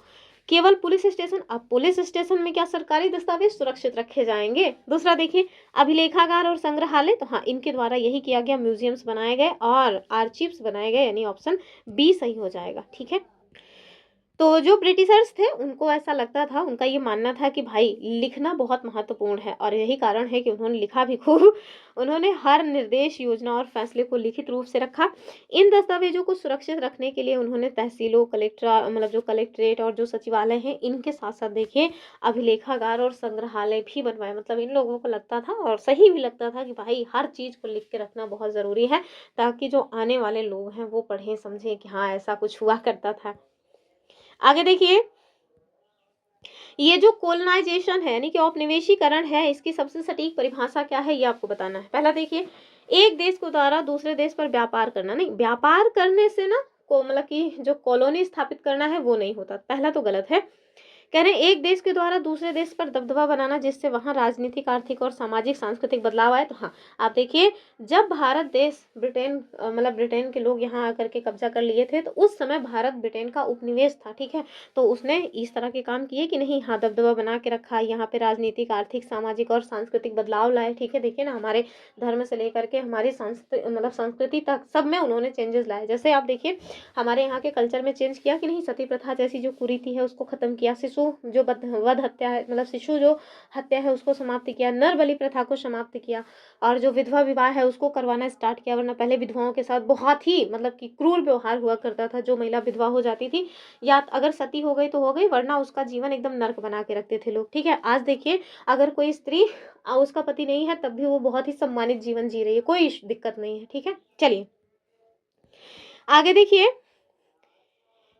तो एक बार फिर से देख लीजिए कि राजनीतिक, आर्थिक और सांस्कृतिक बदलाव लाने वाला जो मतलब कि दबदबा है वो होगा, और जब एक शक्तिशाली देश जैसे ब्रिटेन का मतलब किसी दूसरे देश जैसे भारत पर उपनिवेशवाद जो है स्थापित होता है, तो फिर वहाँ के लोगों का वो रीति रिवाज, अर्थव्यवस्था और साथ में जो शासन पद्धति वगैरह है उसको चेंज कर देते हैं।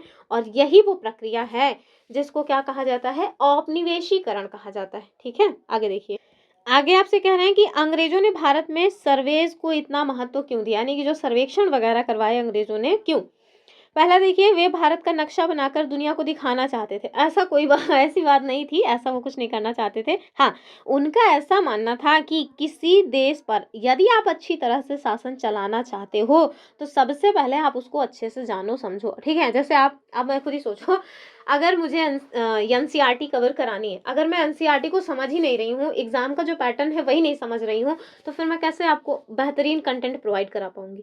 वैसे ही अगर आप किसी स्टेट पे, किसी देश पे, किसी जगह पे शासन करना चाहते हैं, भैया वहाँ के लोगों के बारे में जानो, समझो, वहाँ के कल्चर वगैरह को जानो। वरना पता चल रहा है कि आप कोई कानून बना रहे हो और उसका रोज़ विरोध ही हो रहा है, तो ऐसा नहीं होना चाहिए। आपको पहले उस जगह के बारे में अच्छे से समझ होनी चाहिए, तब जा कर के आप एक बेहतरीन और केंद्रीकृत जो शासन है वो कर सकते हो, ठीक है? आगे देखिए, हमारा जो अगला क्वेश्चन है वो क्या है, और हाँ, अभी तक अगर आपने वीडियो को हाइप नहीं किया है तो प्लीज़ भाई वीडियो को हाइप कर दीजिए, ठीक है? क्योंकि आपके जो हाइप हैं, आपके जो लाइक हैं, आपके जो प्यारे-प्यारे कमेंट्स हैं, वही हमें ताकत देते हैं अगला जो महत्वपूर्ण कंटेंट है वो बनाने के लिए, ठीक है? ये कंटेंट बनाना इतना आसान नहीं होता। हर एक क्लास के एनसीईआरटी के पेजेज़ पलटने पड़ते हैं, तो ईज़ी नहीं है कुछ भी। आप अगर खुद करोगे तो बहुत समय लगेगा। तो इस वजह से इतनी मेहनत के बदले आप लाइक, कमेंट और शेयर तो कर ही सकते हैं ना? वैसे भी ये तो आपका नैतिक दायित्व है। चलिए आगे देखिए। यहाँ आपसे कह रहे हैं कि जो सरकारी रिकॉर्ड्स है, यानी कि ऑफिशियल रिकॉर्ड्स, इसका एक मुख्य दोष यानी लिमिटेशन क्या है, ये आपको बताना है। पहला देखिए कि वे बहुत पुराने हैं और पढ़े नहीं जा सकते। क्या ये कारण है? दूसरा, हम वे हमें केवल ये बताते हैं कि सरकारी अफ़सर क्या सोचते थे और क्या सुरक्षित रखना चाहते थे, और वे झूठ बोलते हैं या फिर उनमें कोई तारीख नहीं होती। बताइए इनकी लिमिटेशंस क्या है? तो ज़ाहिर-सी बात है कि वो केवल यही हमें, मतलब ये जो सरकारी रिकॉर्ड्स हैं उनमें केवल हमको इसी चीज़ की जानकारी मिलती है भैया कि जो सरकारी अफ़सर थे ना वो क्या सोचते थे, ठीक है? और वो लोग वही चीज़ों को सुरक्षित रखेंगे जो वो सुरक्षित रखना चाहेंगे। ऐसी चीज़ें जिससे उनकी पोल खुल जाए उसको वो सुरक्षित रखना ही नहीं चाहेंगे, ठीक है? तो इसका उत्तर हो जाएगा ऑप्शन बी वाला। आगे देखिए, कह रहे हैं कि भारत में राष्ट्रीय अभिलेखागार 1920 के दशक में कहाँ बनाया गया था, ये आपको बताना है कि वायसराय के महल के नज़दीक नई दिल्ली में, या फिर पुरानी दिल्ली, कोलकाता या मुंबई। तो ये हो जाएगा ऑप्शन ए वाला, यानी कि वायसराय के महल के नज़दीक नई दिल्ली में भारत में राष्ट्रीय अभिलेखागार कब बनाया गया था? 1920 के दशक में, ठीक है? और अभी ये कहाँ है? तो राष्ट्रपति भवन के पास है। फिर देखिए, इतिहास में तारीखों यानी डेट्स के महत्व के बारे में अब इतिहासकारों का क्या नज़रिया है? बताइए क्या नज़रिया हुआ है? मतलब क्या पहले जैसा नज़रिया है या चेंज हुआ है? कह रहे हैं इतिहास अभी भी केवल तारीखों को रटने के बारे में है, ये तो वैसे ही गलत है, ठीक है? दूसरा, अब इतिहासकार तारीखों से ज़्यादा जो प्रोसेस है, यानी कि जो प्रक्रिया है और जो बदलाव है उस पर ध्यान देते हैं, और चीज़ें कैसे बदली, क्यों बदली, इस पे उनका नज़र रहता है, ना कि तारीखों को याद करने पे। तो ऑप्शन हो जाएगा बी वाला, ठीक है? आगे देखिए, क्वेश्चन नंबर 39 क्या है कि जेम्स रेनल को रॉबर्ट क्लाइव ने क्या काम सौंपा था, ये आपको बताना है। पहला देखिए, भारत का इतिहास लिखने का, नहीं, इतिहास वगैरह नहीं लिखना था। हाँ, ये लोग हिंदुस्तान का नक्शा तैयार करना चाहते थे, तो इसका उत्तर हो जाएगा ऑप्शन बी वाला। और इसके पीछे का कारण क्या था? तो भाई ये इनका मानना था कि डोमिनेशन स्थापित करने के लिए नक्शा जो है बनाना एक अहम हिस्सा है, अर्थात ऑप्शन बी सही हो जाएगा। ये पीडीएफ आपको हमारे टेलीग्राम चैनल पे मिल जाएगी, टेलीग्राम चैनल ज्वाइन करके रखिए। अगला क्वेश्चन देखिए, और अभी तक वीडियो को लाइक नहीं किया है तो लाइक कर दीजिए। कह रहे हैं कि खुशनवीशी यानी जो कैलियोग्राफिट्स हैं, इनको मतलब ये लोग कौन होते थे और 19वीं सदी की शुरुआत में इनकी क्या भूमिका थी, ये आपको बताना है। कह रहे हैं वे लोग जो नक्शे बनाते थे, या फिर वे लोग जो सुंदर ढंग से चीज़ों को लिखते थे, जो सरकारी दस्तावेजों की नकलें बनाते थे। तो आगे बढ़ने की ज़रूरत ही नहीं है, यही इसका उत्तर हो जाएगा ऑप्शन बी वाला, ठीक है? तो ज़्यादातर क्वेश्चन सॉल्व हो चुके हैं। सोचिए, आज मैंने बहुत तेज़ी से सॉल्व कराया है क्वेश्चन, और ये देख लीजिए कि 40 क्वेश्चन खत्म हो गए, अब 20 क्वेश्चन बचे हैं। अब देखिए, बहुत फास्ट अगर आप क्वेश्चन सॉल्व करोगे तो एक ही चीज़ होगा कि एक्सप्लेनेशन नहीं रहेगा, और हमें ना मज़ा नहीं आता अगर हम एक्सप्लेन ना करें चीज़ों को, तो हमें लगता है कि जैसे मतलब कुछ अधूरा सा रह गया। तो इस वजह से मेरी आदत है एक्सप्लेन करने की, और कहीं न कहीं जो लोग मेरी क्लासेस को पसंद करते हैं वो इसी वजह से पसंद भी करते हैं कि मैं चीज़ों को एक्सप्लेन करती हूँ, क्योंकि क्वेश्चंस पढ़ करके उसका उत्तर तो बहुत सारे लोग करवा रहे हैं। आगे देखिए, तो ये जो सुंदर ढंग से लिखने वाले सुलेखन विश हैं, इनका काम क्या है? तो प्रिंटिंग यानी छपाई की तकनीक आने से पहले आप देखिए, सरकारी दस्तावेजों को जो प्रतियां बनानी होती थी उसको लिए ना इनको बुलाया जाता था, क्योंकि जब तक प्रिंटिंग प्रेस नहीं था तब तक भाई तो हाथ से ही काम चलता था ना, तो फिर ये लोग काम करते थे जो कि काफ़ी सुंदर लिखावट में कॉपी जो है वो तैयार करते थे। जैसे अब लोग बनवाते हैं ना पीडीएफ वगैरह। अब जैसे एक बच्चे ने कमेंट किया था, बच्चे तो नहीं होंगे, वो मेरे हम उम्र ही होंगे, कि भैया मतलब जो पीडीएफ है उसको थोड़ा कलरफुल बनाइए। क्या आप छोटे बेबी हो आपके लिए पीडीएफ कलरफुल बनवाई जाए? अरे! आपको एग्ज़ाम में तो ऐसे ब्लैक ब्लैक ही देखने को मिलेगा, कम से कम हम यहाँ तो कलर चेंज कर देते हैं। आगे देखिए, कह रहे हैं कौटिल्य के अर्थशास्त्र के अनुसार एक शासक का दायित्व योगक्षेम ये क्या है? बताइए। पहला देखिए, बाह्य आक्रमणों से राज्य की रक्षा करना, दूसरा राज्य में कानून व्यवस्था बनाए रखना, और तीसरा है जनता के हितों की रक्षा करना और कल्याणकारी करना। चौथा देखिए, नए क्षेत्रों को जीत करके राज्य का विस्तार करना। बताइए। तो ध्यान रखिएगा, जनता के हितों की रक्षा करना और कल्याण का काम करना, ये कौटिल्य के द्वारा जो अर्थशास्त्र लिखा गया है उसमें एक दायित्व मतलब बताया गया है किसका? शासक का। ठीक है, चलिए। तो यहाँ देखिए, जनता के हितों की रक्षा करने के लिए जो कल्याण काम करना है उसके लिए जो शासक हैं उनको 3 तरह के दायित्व बताए गए हैं। फॉर एग्जाम्पल, पहला तो उनका आप भैया सुरक्षा करो, और दूसरा कानून व्यवस्था को बनाए रखो जिसको उन्होंने पालन कहा, और तीसरा योगक्षेम अर्थात जन कल्याण। ठीक है, लोगों के कल्याण के बारे में आपको सोचना है, ये शासक का कर्तव्य है। फिर देखिए, लोकतंत्र में किस स्वरूप में नागरिक शासन संबंधी सभी निर्णय और नीति में मतलब नीति के निर्माण में सीधे भाग लेते हैं? बताइए। 2 तरह के लोकतंत्र हमें देखने को मिलते हैं, एक तो प्रत्यक्ष और दूसरा है अप्रत्यक्ष। प्रत्यक्ष लोकतंत्र में क्या होता है कि सारी जनता मिल करके कानून बनाने में एकदम प्रत्यक्ष रूप से सहभागिता निभाती है, लेकिन अप्रत्यक्ष लोकतंत्र जैसे भारत जैसे जो लोकतंत्र है, ये अप्रत्यक्ष लोकतंत्र के एग्जाम्पल है। इसमें हम लोग क्या करते हैं, अपने द्वारा चुन करके जो प्रतिनिधि हैं उनको संसद में या राज्य के विधानमंडल में भेजते हैं, और वहां पे फिर हमारे आपके लिए कानून बनाए जाते हैं।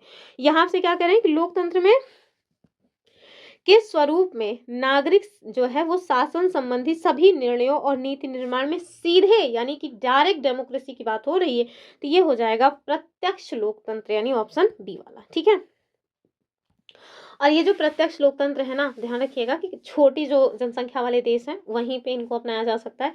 भारत जैसे विशाल जनसंख्या वाले देश में प्रत्यक्ष डेमोक्रेसी हो ही नहीं सकती, वरना एक कानून बनने में हो सकता है 10-20 साल लग जाए। हालांकि आज भी लग ही जाते हैं, लेकिन फिर भी अगर आप एक एक लोग की राय जो है लेना स्टार्ट कर दोगे तो फिर बहुत मुश्किल हो जाएगा। आगे देखिए, कह रहे हैं कि चोल काल 10वीं शताब्दी में जो उत्तर मेरुरु शिलालेख है जो कि तमिलनाडु का है, इसका ऐतिहासिक महत्व क्या है? बताइए। ये राजाओं की वंशावली बताता है, केवल वंशावली बताता तो इतना ज़्यादा ये इंपॉर्टेंट ना होता। ये क्या हो जाएगा कि ये स्थानीय ग्राम सभा के सदस्यों के चुनाव की लोकतंत्रात्मक प्रक्रिया की जानकारी देता है, और जो हमारी सरकार है जिसके द्वारा ये चेंजेस करवाए जा रहे हैं एनसीईआरटी वगैरह में हर जगह, तो वो ना चुन चुन करके खोज खोज करके इस तरह की चीज़ें ला रही है कि कैसे हम अपने इतिहास को बहुत गौरवशाली प्रदर्शित कर सकें। तो ये इसको यहाँ पे क्यों लाया गया है? क्योंकि उनको ये बताना है भैया कि जो हमारा मतलब हमारी जो इतिहास है वो पहले से ही उसकी एक गौरवशाली परंपरा रही है, हमारे यहाँ पहले से ही लोकतंत्र जैसी जो चीज़ें हैं वो विद्यमान रही हैं। ठीक है, तो नई एनसीईआरटी में एग्जाम्पल दिया गया है, ओल्ड एनसीईआरटी में नहीं। तो जो नई एनसीईआरटी है उसमें ये एग्जाम्पल विशेष रूप से जोड़ा गया है, और ये बताता है कि जो भारत देश है उसमें लोकतंत्र की जो जड़ें हैं, यानी कि जो डेमोक्रेसी है वो बहुत पुरानी है, यानी कि जो बीच में शासक आकर के तानाशाही या राजशाही करके चले गए वो भारत की निशानी नहीं है। भारत में तो पहले से ही लोकतंत्र था। ठीक है, आगे देखिए। और यहाँ पे होता क्या था भैया कि यहाँ पे पर्ची डाल करके ग्राम सभा के जो सदस्य हैं उनका चुनाव किया जाता था। चलिए, ये बहुत इंपॉर्टेंट है, एक शब्द है ओलिगार्ची यानी कि अल्पतंत्र। इसका मतलब क्या होता है ये आपको बताना है कि ये जो अल्पतंत्र यानी ओलिगार्ची शासन प्रणाली है इसकी मुख्य विशेषता क्या है? डेमोक्रेसी तो हम लोग देख लिए कि भैया जनता जो है वो अपने नेता को चुन के भेजती है कि चलो तुम चलो हमारे ऊपर राज करो। और यहाँ देखिए अल्पतंत्र क्या होता है, कह रहे हैं कि इसमें जनता द्वारा चुने गए प्रतिनिधि शासन में शामिल होते हैं? बिल्कुल नहीं। इसमें एक व्यक्ति के पास संपूर्ण सत्ता होती नहीं, फिर तो वो तानाशाही हो जाता है। फिर तीसरा देखिए कि इसमें कुछ शक्तिशाली लोग, छोटे समूह यानी कुलीन वर्ग के लोग जो है वो शासन करते हैं। तो हाँ, ये बात सही है कि इसमें कुछ मतलब एक ग्रुप होता है कि हाँ इन्हीं ग्रुप्स के हाथ में ही पूरी की पूरी जो सत्ता की बागडोर है वो होगी। जैसा आजकल माना जाता है कि जो बड़े बड़े उद्योगपति हैं शासन तो वो चला रहे हैं, बाकी नाम है कि हाँ हम लोगों ने चुन के भेजा, ऐसा माना जाता है। बाकी क्या सही है क्या गलत है वो तो आप लोग बताइए। तो जो ओलिगार्ची है उसके बारे में आपको पता होना चाहिए कि जब सत्ता में किस मतलब या तो किसी एक व्यक्ति या इन मतलब कि व्यक्तियों के समूह, कुछ छोटे ही व्यक्तियों के समूह, इट मीन्स क्या जाति या फिर धन में छोटे नहीं, जो ग्रुप है ना वो छोटा है, बाकी वो लोग कुलीन वर्ग के हैं, धनी हैं, धनाढ्य टाइप के हैं, ऐसे लोगों के हाथ में जब सत्ता जो है वो केंद्रित होती है, तो उसे हम लोग कह देते हैं भैया ये ओलिगार्ची है, यानी कि कुछ चुने हुए ताकतवर लोग ही पूरे के पूरे तंत्र को संभाल रहे हैं। चलिए आगे देखिए। कह रहे हैं भारत में सार्वभौमिक वयस्क मताधिकार कब अपनाया गया, और ये है क्या, कई बार हम बता चुके हैं कि भारत देश में एक फिक्स क्राइटेरिया है कि अगर आप 18 साल के हो गए हैं और भारत देश के नागरिक हैं तो आपके साथ किसी भी तरह से भेदभाव नहीं किया जाएगा। वोटिंग में इट मीन्स ये नहीं कहा जाएगा कि आप महिला हो तो आप वोट नहीं डाल सकते, या आप पुरुष हो, या फिर मतलब महिला पुरुष किसी भी जाति से बिलोंग करते हो, किसी भी जगह पे उनका जन्म हुआ हो, अगर वो भारत के नागरिक हैं, 18 साल से ऊपर उनकी उम्र है, तो भैया वो क्या कर सकते हैं, वोट डाल सकते हैं। और इसी को कहा जाता है सार्वभौमिक वयस्क मताधिकार। आपको बताना है इसको कब अपनाया गया था। कह रहे हैं 1947 में जब आज़ादी मिली, तो आज़ादी के मिलते ही कहाँ से ये सब चीज़ें हो जाएंगी, तो ये हो जाएगा कि जब हमारा भारत देश में जो हमारा संविधान है वो बनकर के लागू हुआ 1950 में, तब ये चीज़ें अपना ली गई थी। और ऐसा माना जा रहा था कि भारत इसको आगे नहीं बढ़ा पाएगा, लेकिन बहुत ही धुआंधार एकदम धड़ल्ले से आज भी हम लोग इसको फॉलो कर रहे हैं। ठीक है, जब ये संविधान में स्टार्टिंग में था तो उस टाइम पे ये था कि भैया जो 21 साल के हैं बस वही लोग वोट डाल सकते हैं, लेकिन एक संविधान संशोधन हुआ, 61वां संविधान संशोधन, और उसमें ये कह दिया गया कि नहीं, 18 साल के जो लोग हैं वो काफ़ी हैं, वही लोग से शुरू कर दो, 18 से ही शुरू करो। चलो आगे देखें। और यहाँ से कहा जा रहा है कि संसदीय लोकतंत्र यानी पार्लियामेंट्री डेमोक्रेसी की मुख्य विशेषताएं क्या है जो भारत में है, बताइए। पहले बताइए वीडियो को लाइक किए कि नहीं आप लोग। फिर आगे देखिए, कह रहे हैं कि राष्ट्रपति के पास सारी शक्ति होती है, भला कब से होने लगी ये सारी चीजें।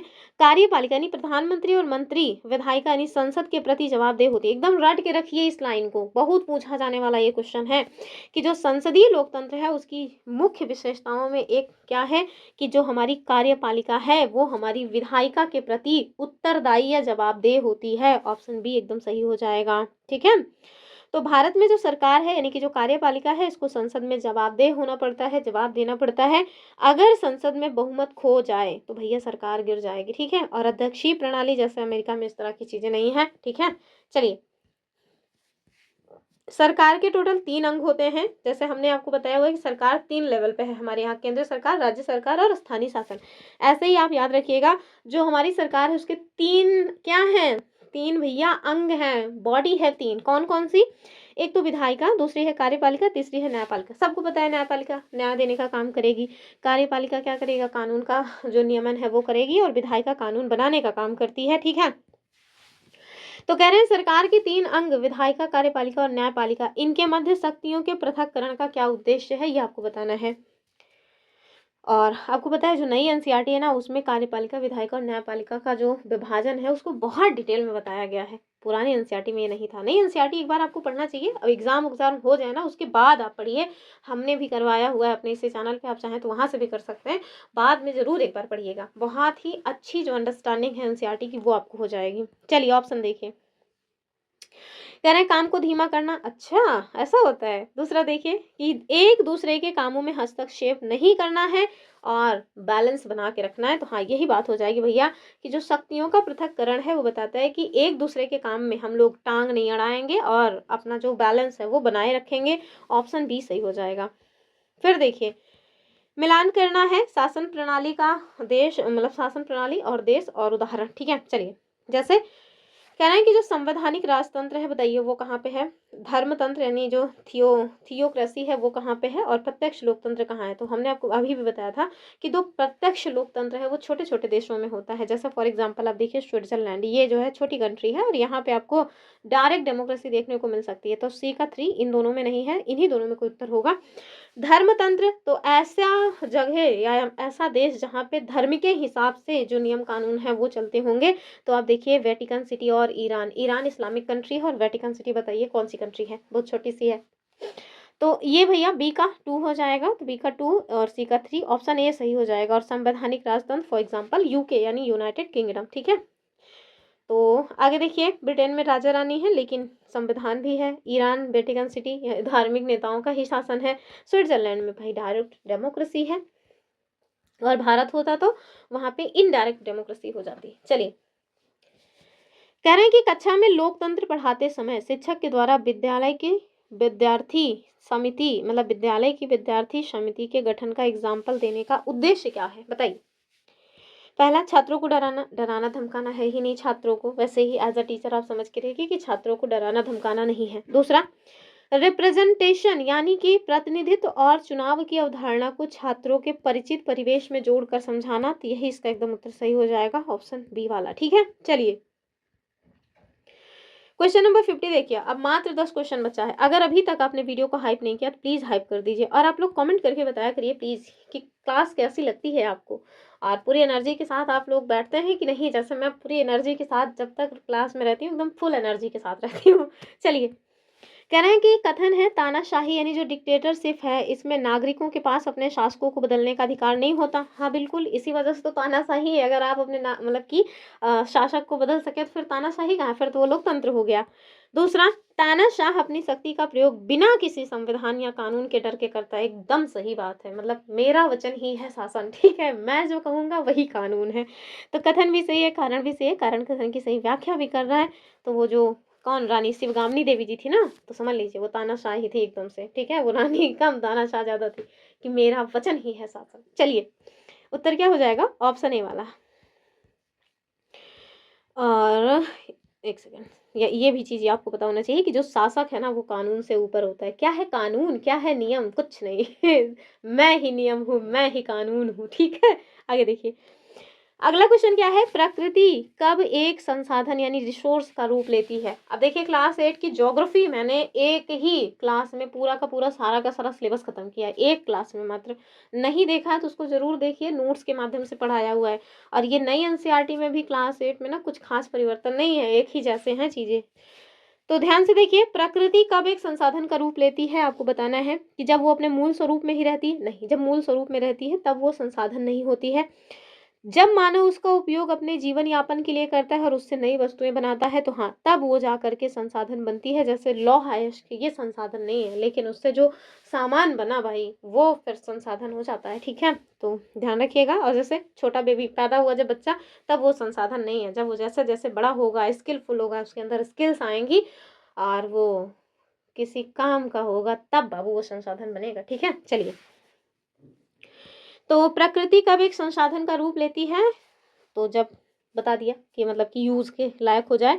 तो यहाँ देखिए, प्रकृति के तत्व जैसे लकड़ी, ये तब तक केवल प्रकृति ही है जब तक वे स्वतंत्र हैं, ठीक है।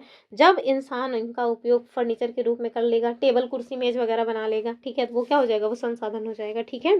आगे देखिए, तो कुल मिलाकर के यदि मानव का हस्तक्षेप ना हो तो प्राकृतिक जो चीजें हैं वो फिर संसाधन के रूप में कन्वर्ट नहीं होंगी। आगे देखिए,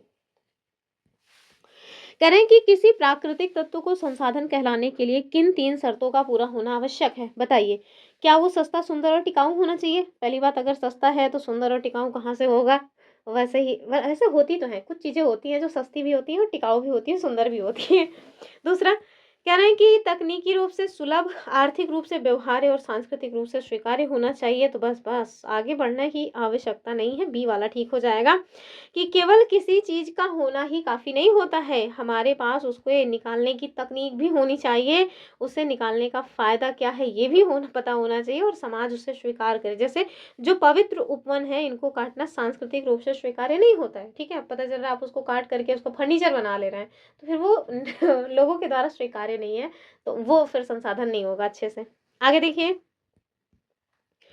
करें क्रिस्टियाना फिगुएरस और टॉम रिवेट कार्नेक का कथन किस प्रकार की अर्थव्यवस्था की वकालत करता है। तो इन दोनों लोगों का नाम है भैया, याद रखना, ठीक है।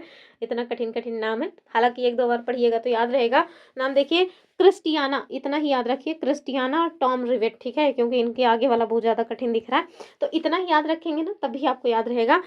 भैया, इन्होंने पूंजीवादी इकोनॉमी की बात नहीं की, इन्होंने सस्टेनेबल इकोनॉमी की बात की है, यानी कि संपोषणीय जो विकास है, संपोषणीय जो अर्थव्यवस्था है उसकी बात की है। बी वाला एकदम ठीक हो जाएगा, ठीक है। तो इनका क्या कथन है कि हमें एक ऐसी अर्थव्यवस्था की ओर आगे होना बढ़ना, मतलब कि आगे बढ़ना पड़ेगा जो प्रकृति के साथ सामंजस्य स्थापित कर सके, ठीक है। और साथ में देखिए, अपशिष्ट को न्यूनतम करे और संसाधनों को रिसाइकल करके रीयूज कर सके, और इसी को कहा जाता है संपोषणीय अर्थव्यवस्था। अगला क्वेश्चन देखिए, कह रहे हैं संसाधन प्रकृति के निःशुल्क उपहार हैं। तो बताइए, क्या जो संसाधन है वो मतलब कि निःशुल्क उपहार है। तो नहीं, प्रकृति के द्वारा तो सिर्फ प्राकृतिक चीजें दी जाती हैं, संसाधन तो उसको मानव जो है अपनी तकनीकी से बनाता है, तो भैया ये निशुल्क तो बिल्कुल नहीं है। पहला वाला गलत है और ए गलत जहाँ है वही इसका उत्तर होगा। देखिए ए गलत है, दोनों गलत या फिर ए, इन्हीं दोनों में से कोई उत्तर होगा। ठीक है, कह रहे हैं कथन में देखिए हो गया। दूसरा कथन देखिए, संसाधन मानवीय क्रियाओं का परिणाम है, मानव प्रकृति में उपलब्ध पदार्थों को संसाधन में चेंज करता है। एकदम सही बात है, यानी ऑप्शन दो मतलब ये क्या हो जाएगा कि आर सही है, तो ए गलत है आर सही है, ऑप्शन बी इसका उत्तर हो जाएगा। ये देखिए ए गलत है आर सही है। ठीक है, ऑप्शन बी। तो ये जो है भैया भूगोल में बहुत ही महत्वपूर्ण एक अवधारणा है कि संसाधन फ्री गिफ्ट नहीं होते। ठीक है, वे मानव के ज्ञान, श्रम और तकनीकी के द्वारा बनाए जाते हैं। कोयला तब तक संसाधन नहीं था जब तक वो मतलब कि मानव के द्वारा उसको आग के रूप में यूज नहीं किया गया। उसके पहले वो क्या था, उसके पहले तो बस वो प्रकृति के द्वारा चीज कुछ दिया हुआ पदार्थ था। उसको संसाधन कौन बनाया, इंसान ने बनाया। ठीक है, आगे देखिए। अब केवल 5 क्वेश्चन और बचेंगे कि निम्नलिखित में से कौन सा प्रत्यक्ष संसाधन यानी डायरेक्ट रिसोर्सेज का एग्जाम्पल है, खनिज तेल, कोयला या फिर वायु और जल या आभूषण। तो आप समझ रहे हैं प्रत्यक्ष या अप्रत्यक्ष। तो प्रत्यक्ष तो वही हुआ जो नेचर के द्वारा दिया गया संसाधन है, जिसको हम लोग एज ए संसाधन यूज कर रहे हैं, जैसे हवा, हवा हो गया, पानी हो गया, सूर्य की रोशनी हो गई, तो ये सब तो भैया प्रत्यक्ष संसाधन है। लेकिन आप देखिए खनिज तेल, पेट्रोलियम, अगर उसको रिफाइन वगैरह ना किया जाए, उसकी माइनिंग ना हो, रिफाइनिंग ना हो, तो वो फिर पेट्रोलियम किसी काम का है नहीं ना। तो ये तो मान मतलब कि कैसा संसाधन है, अप्रत्यक्ष संसाधन है। कोयले की भी वही बात है, कोयला जो है नेचर में ऐसे पड़ा है, अगर आप उसको आग के रूप में यूज नहीं करोगे तो कोई काम का ही नहीं है। ऐसे ही आभूषण, मतलब कोई भी धातु है वैसे पड़ी हुई है, जब आप उसको आभूषण के रूप में चेंज करोगे तब तो वो यूजफुल होगा ना। तो ये भी अप्रत्यक्ष संसाधन हुआ। लेकिन नेचर के द्वारा दिया गया कोई मतलब संसाधन और आप उसे एज इट इज यूज कर रहे हो, जैसे हवा, इसमें आपको कुछ करने की जरूरत नहीं है, नेचर ने आपको मतलब वायुमंडल में हवा दी है और आप उसे सांस के रूप में ले रहे हो, बाहर छोड़ रहे हो। तो ये कैसा है, ये एकदम प्रत्यक्ष रूप से नेचर के द्वारा दिया गया संसाधन है। और वैसे ही जल भी है। ठीक है, ऑप्शन सी सही हो जाएगा। अब आप सोच रहे होंगे हम तो प्यूरिफाई करके पीते, भैया आपने गंदा किया है तो आप उसको प्यूरिफाई कर रहे हो। हम लोगों के यहाँ कुछ नहीं करते, हमारे यहाँ कुआं है, गए बाल्टी से, हालांकि मेरे पापा ट्यूबवेल लगवाए हुए हैं, बटन चलाए पानी आ गया, या फिर रस्सी बाल्टी है उससे गए पानी निकाले एक बाल्टी और आराम से उसको यूज कर रहे हैं। उसको हम कुछ लोग करते थोड़े ना है कि उसको रिफाइन वगैरह करें, कुछ नहीं। तो ये क्या है, ये प्रत्यक्ष संसाधन है। ठीक है, अब चलिए 5 एग्जाम्पल फटाफट मुझे कमेंट करके बताइए प्रत्यक्ष संसाधन के, फौरन कमेंट कीजिए जरा, मैं भी तो देखूं, अपना दिमाग चलाते हैं बस मेरे ही दिमाग से पढ़ रहे हैं। तो देखिए, जिन्हें हम सीधे तौर पे यूज करते हैं वो क्या है, प्राकृतिक संसाधन, हवा, पानी, मिट्टी। ठीक है, लेकिन अप्रत्यक्ष क्या है, जिनको प्रोसेस करना पड़ेगा, जैसे अयस्क से धातु और कोयला वगैरह। चलिए, फिर कह रहे हैं कि संसाधन के संदर्भ में दोहन शब्द का क्या तकनीकी अर्थ लिया जाता है, बताइए। कह रहे हैं केवल संसाधनों की बर्बादी करना, केवल लगा है वैसे ही गलत है, और संसाधनों की बर्बादी करना ये भी गलत है।